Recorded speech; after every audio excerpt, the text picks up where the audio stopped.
BMC radio Malayalam വാർത്തകൾ നിങ്ങൾക്കായി അവതരിപ്പിക്കുന്നത് ഐമാക് കൊച്ചിൻ കലാഭവൻ. കലാവിദ്യാർത്ഥികൾക്ക് പ്രിയപ്പെട്ട ബഹ്റൈനിലെ കലാകേന്ദ്രം. കൂടുതൽ വിവരങ്ങൾക്കായി സന്ദർശിക്കൂ www.bahrainmediacity.com. നമസ്കാരം. BMC റേഡിയോ മലയാളം വാർത്തകളിലേക്ക് സ്വാഗതം. ഞാൻ ധനു കൃഷ്ണ. ഒമാൻ രാജാവ് ഹൈതം ബിൻ താറിഖിന്റെ ക്ഷണമനുസരിച്ച് ബഹ്റൈൻ രാജാവ് ഹമദ് ബിൻ ഈസൽ ഖലീഫ ഒമാൻ സന്ദർശനത്തിനായി ഇന്ന് പുറപ്പെടുമെന്ന് റോയൽ കോർട്ട് അറിയിച്ചു. സന്ദർശനത്തിനിടെ രാജാവ് ഹമദ് ബിൻ ഈസയും രാജാവ് ഹൈതം ബിൻ താറിഖും ഇരു രാജ്യങ്ങളുടെയും ബന്ധങ്ങളെക്കുറിച്ചും പ്രാദേശികവും അന്തർദേശീയവുമായി നടക്കുന്ന മാറ്റങ്ങളെയും ചർച്ച ചെയ്യും. ഈ സന്ദർശനം ഇരു രാജ്യങ്ങളുടെയും ജനങ്ങളുടെയും പങ്കിടുന്ന ചരിത്ര ബന്ധങ്ങളും ശക്തമായ സൗഹൃദ ബന്ധങ്ങളും പ്രതിഫലിപ്പിക്കുന്നതാണ്. ബഹ്റൈനിൽ പ്രാണികളുടെയും കൊതുകുകളുടെയും വ്യാപനം തടയാൻ ആരോഗ്യ മന്ത്രാലയം മുൻകരുതൽ പ്രചാരണങ്ങൾ ശക്തമാക്കിയെന്ന് പബ്ലിക് ഹെൽത്ത് ഡയറക്ടറേറ്റിലെ പരിസ്ഥിതി ആരോഗ്യ മേധാവി രാജ അൽ സലൂം പറഞ്ഞു. ഈ ഗ്രാമങ്ങളിൽ ബഹ്റൈനിലെ ഗവർണറേറ്റുകളിലുടനീളമുള്ള തീവ്രമായ പ്രവർത്തനങ്ങളും പ്രാണികളുടെയും കൊതുകുകളുടെയും കേന്ദ്രങ്ങൾ ഇല്ലാതാക്കാനും പൊതുജനാരോഗ്യം സംരക്ഷിക്കാനും ലക്ഷ്യമിട്ടുള്ള നടപടികളും ഉൾപ്പെടുന്നു. വർഷം മുഴുവൻ കൊതുകുകൾ ഉണ്ടാകുമെന്നും അൽ സലൂം അഭിപ്രായപ്പെട്ടു.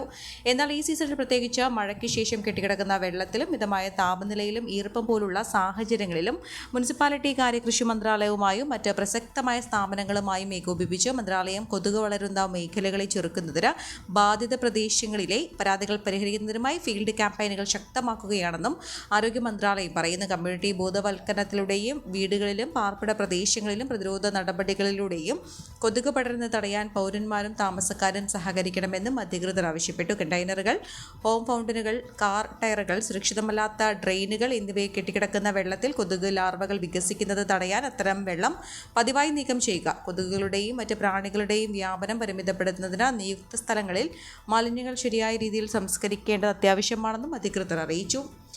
The new generation of decision makers എന്ന പ്രമേയത്തിൽ ഇന്റർനാഷണൽ റിന്യൂവബിൾ എനർജി ഏജൻസി സംഘടിപ്പിച്ച 2025 അബുദാബിയിലെ യൂത്ത് ഫോറത്തിൽ ബഹ്റൈനിൽ നിന്നും വൈദ്യുതി ജലകാര്യമന്ത്രി യാസർ ബിൻ ഇബ്രാഹിം ഹുമൈദാൻ പങ്കെടുത്തു. ആഗോള ഊർജ്ജ മേഖലയിലെ വെല്ലുവിളികൾക്ക് നൂതനമായ പരിഹാരങ്ങൾ വികസിപ്പിക്കുന്നതിൽ യുവജന പങ്കാളിത്തം വർദ്ധിപ്പിക്കുകയാണ് ഇവന്റ് ലക്ഷ്യമിടുന്നത്. രാജാവ് ഹമദ് ബിൻ ഈസൽ ഖലീഫയുടെ വീക്ഷണത്തിനും കിരീടാവകാശിയും പ്രധാനമന്ത്രിയുമായ His Royal Highness Prince Salman bin Hamad Al ഖലീഫയുടെ കീഴിലുള്ള സർക്കാരിന്റെ നിർദ്ദേശങ്ങൾക്ക് അനുസൃതമായി സുസ്ഥിര ഊർജ്ജ പരിവർത്തനത്തിലുള്ള ബഹ്റൈന്റെ പ്രതിബദ്ധത മന്ത്രി യൂത്ത് ഫോറത്തിൽ പറഞ്ഞു. നൂതനമായ സുസ്ഥിര ഊർജ്ജ സംരംഭങ്ങളിലൂടെ 2060 കാർബൺ ന്യൂട്രാലിറ്റി കൈവരിക്കുകയെന്ന ബഹ്റൈന്റെ ലക്ഷ്യം അദ്ദേഹം എടുത്തു പറഞ്ഞു. സുസ്ഥിര ഊർജ്ജത്തിന്റെ ഭാവിയെക്കുറിച്ച് യുവാക്കൾക്ക് ആശയങ്ങൾ കൈമാറുന്നതിനുള്ള ഒരു വേദിയായ ഈ സുപ്രധാന അന്താരാഷ്ട്ര പരിപാടിയിൽ ബഹ്റൈൻ പങ്കെടുക്കുന്നതിൽ അദ്ദേഹം അഭിമാനം പ്രകടിപ്പിച്ചു. വൈദ്യുതി വിതരണ കാര്യക്ഷമതയിലും സേവന നിലവാരത്തിലും മെച്ചപ്പെട്ട പുനരുപയോഗ ഊർജ്ജ പദ്ധതികളും മെച്ചപ്പെടുത്തി ഊർജ്ജ മേഖല വികസിപ്പിക്കുന്നതിലെ ബഹ്റൈന്റെ പുരോഗതിയും മന്ത്രി എടുത്തു പറഞ്ഞു. കൂടുതൽ സുസ്ഥിരമായ ഊർജ്ജ ഭാവിക്കായി രാജ്യങ്ങളുമായും അന്താരാഷ്ട്ര സംഘടനകളുമായും കൂടുതൽ പങ്കാളിത്തം വികസിപ്പിക്കുന്നതിനുള്ള ബഹ്റൈന്റെ പ്രതിബദ്ധത ഉയർത്തിക്കാട്ടി. ബഹ്റൈനിലെ പത്തനംതിട്ട ജില്ലക്കാരുടെ കൂട്ടായ്മയായ പത്തനംതിട്ട ജില്ലാ പ്രവാസി അസോസിയേഷൻ 4ാമത് വാർഷികവും 2025 വർഷത്തെ ഭാരവാഹികളുടെ സ്ഥാനാരോഹണവും നടന്നു. സഗയ BMC ഓഡിറ്റോറിയത്തിൽ വെച്ച് നടന്ന ചടങ്ങിൽ അസോസിയേഷൻ സെക്രട്ടറി ജയേഷ് കുറുപ്പ് സ്വാഗതം പറഞ്ഞ ചടങ്ങിൽ പ്രസിഡന്റ് വിഷ്ണു വി അധ്യക്ഷത വഹിച്ചു. പ്രശസ്ത എഴുത്തുകാരനും പത്തനംതിട്ട ജില്ലക്കാരനുമായ ബിജി തോമസ് മുഖ്യ അതിഥിയായ ചടങ്ങിൽ ബഹ്റൈൻ സെന്റ് പോൾസ് മാർത്തോമ പള്ളി വികാരി റവറൻ വർഗീസ് ചാക്കോ ക്രിസ്മസ് സന്ദേശം നൽകി. കൂടാതെ പ്രശസ്ത മാധ്യമ പ്രവർത്തക Rajeev Unnikrishnan, united nurses of India in Bahrain general secretary Litha Mariyam Varghese എന്നിവർ അതിഥികളായി സമ്മേളനത്തിൽ പങ്കെടുത്തു. ബഹ്റൈൻ ശ്രീനാരായണ കൾച്ചറൽ സൊസൈറ്റിയുടെ നേതൃത്വത്തിൽ മലയാളം പാഠശാല, സാഹിത്യവേദി, സ്പീക്കേഴ്സ് ഫോറം എന്നീ ഉപവിഭാഗങ്ങളുടെ സംയുക്ത ആഭിമുഖ്യത്തിൽ 76ാമത് ഇന്ത്യൻ റിപ്പബ്ലിക് ദിനത്തിന്റെ ഭാഗമായി ഭാരതീയം ഇൻക്രെഡിബിൾ ഇന്ത്യ എന്ന പേരിൽ ക്വിസ് മത്സരം സംഘടിപ്പിക്കുന്നു. ശ്രീനാരായണ കൾച്ചറൽ സൊസൈറ്റിയുടെ സൽമാനിയയിലുള്ള ആസ്ഥാന മന്ദിരത്തിൽ വെച്ച് 2 ദിവസങ്ങളിലായിട്ടാണ് മത്സരം നടത്തുന്നത്. ജനുവരി 24 രാവിലെ 10 മണി മുതൽ 12 മണി വരെയാണ് പ്രാഥമിക റൗണ്ട് എഴുത്ത് പരീക്ഷ നടത്തുന്നത്. 1950 വരെയുള്ള ഇന്ത്യൻ സ്വാതന്ത്ര്യ ചരിത്രമാണ് ക്വിസ് മത്സര വിഷയം. പ്രാഥമിക റൗണ്ടിലേക്ക് പരമാവധി 30 ടീമിനെയാണ് പങ്കെടുപ്പിക്കുക. പ്രാഥമിക റൗണ്ടിൽ നിന്ന് തിരഞ്ഞെടുക്കുന്ന 5 ടീമുകൾക്കായിരിക്കും ഫൈനലിൽ മത്സരിക്കുക. ഫൈനൽ മത്സരം 31-ാം തീയതി വൈകിട്ട് 7 മണിക്കും 10 മണിക്കും ഇടയിൽ നടക്കുമെന്നും രജിസ്ട്രേഷനുള്ള അവസാന തീയതി രാത്രി 9 മണി വരെയാണെന്നും സംഘാടകർ അറിയിച്ചു. ലോസ് ഏഞ്ചൽസിലെ കാട്ടുതീയിൽ മരിച്ചവരുടെ എണ്ണം 16. 5 പേരുടെ മൃതദേഹം പാലിസേഡ്സ് ഫയർ സോണിൽ നിന്നും 11 പേരെ ഈറ്റൺ ഫയർ സോണിൽ നിന്നുമാണ് കണ്ടെത്തിയത്. ചൊവ്വാഴ്ചയാണ് പാലിസേഡിൽ കാട്ടുതീ ആരംഭിച്ചത്. ശക്തമായ കാറ്റ് വീശിയതാണ് തീ വേഗത്തിൽ പടരുന്നതിനും വലിയ ദുരന്തമായി മാറുന്നതിനും കാരണമായത്. വരും ദിവസങ്ങളിൽ മണിക്കൂറിൽ 120 കിലോമീറ്റർ വരെ വേഗത്തിൽ കാറ്റ് വീശുമെന്നാണ് അറിയിപ്പുകൾ. പ്രദേശത്ത് ഇപ്പോഴും തീ പടർന്നുകൊണ്ടിരിക്കുകയാണ്. കാലിഫോർണിയയുടെ അയൽപ്രദേശങ്ങളായ ബ്രെൻവുഡ്, ബെൽ എയർ എന്നിവിടങ്ങളിൽ നിന്ന് കൂടുതൽ ആളുകൾ ഒഴിഞ്ഞുപോയിക്കൊണ്ടിരിക്കുകയാണ്. പുതുതായി 1,66,000 പേരെ ഒഴിപ്പിക്കാനാണ് ഉത്തരവ്. വാനനിരീക്ഷകർക്ക് ആകാശത്തെപ്പറ്റി പഠിക്കാനും കൂടുതൽ അറിയാനും ആകാശത്തൊരു അപൂർവ ദൃശ്യമൊരുങ്ങുകയാണ്. കഴിഞ്ഞ 2 ദശാബ്ദത്തിനിടെ ഏറ്റവും തിളക്കമേറിയ വാൽ നക്ഷത്രമായ കോമറ്റ് G3 അറ്റ്ലസ് ഇന്നലെ ആകാശത്ത് അത്യപൂർവ വിസ്മയം തീർത്തു. 1,60,000 വർഷത്തിലൊരിക്കൽ മാത്രം സംഭവിക്കുന്ന ഒരു അപൂർവ പ്രതിഭാസമാണിത്. സൂര്യനെ പ്രദക്ഷിണം ചെയ്യുന്ന ഈ വാൽ നക്ഷത്രം ഇന്നലെ സൂര്യനോട് ഏറ്റവും അടുത്തെത്തിയ ദിവസം കൂടിയായിരുന്നു.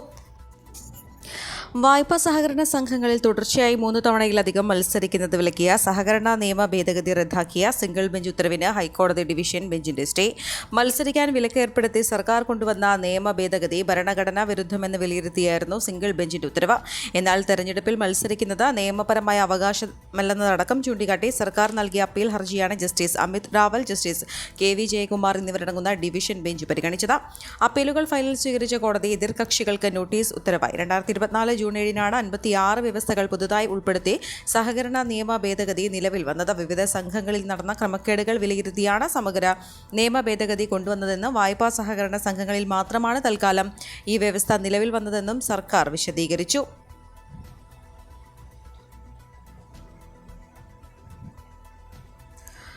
മൈനാഗപ്പള്ളി മണ്ണൂർക്കാവിൽ ദുരൂഹ സാഹചര്യത്തിൽ യുവതിയെ വീടിനുള്ളിൽ മരിച്ച നിലയിൽ കണ്ടെത്തി. മൈനാഗപ്പള്ളി ദിയ ഭവനിൽ രാജീവിന്റെ ഭാര്യ ശ്യാമയാണ് മരിച്ചത്. സംഭവവുമായി ബന്ധപ്പെട്ട് ഭർത്താവ് രാജീവിനെ ശാസ്താംകോട്ട പോലീസ് അറസ്റ്റ് ചെയ്തു. ഞായറാഴ്ച രാത്രി 9-ഓടെയാണ് വീടിനുള്ളിൽ തറയിൽ കിടക്കുന്ന നിലയിൽ ശ്യാമയെ കാണപ്പെട്ടത്. ഭാര്യയെ ആശുപത്രിയിൽ എത്തിക്കാൻ വാഹനം പിടിച്ചു തരണമെന്നാവശ്യപ്പെട്ട് ഭർത്താവ് വീടിന് സമീപം ഉത്സവം നടക്കുന്ന മണ്ണൂർക്കാവ് ക്ഷേത്ര പരിസരത്തെത്തി നാട്ടുകാരെ സമീപിച്ചപ്പോഴാണ് വിവരം പുറത്തറിയുന്നത്.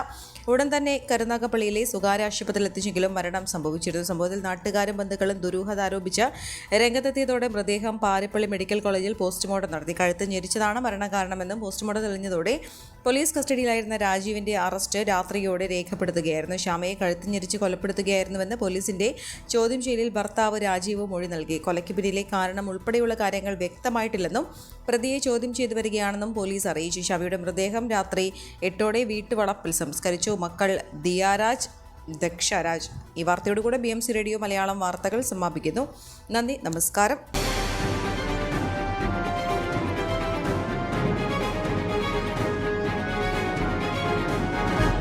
BMC റേഡിയോ മലയാളം വാർത്തകൾ നിങ്ങൾക്കായി അവതരിപ്പിക്കുന്നത് iMac കൊച്ചിൻ കലാഭവൻ. കലാവിദ്യാർത്ഥികൾക്ക് പ്രിയപ്പെട്ട ബഹ്റൈനിലെ കലാകേന്ദ്രം.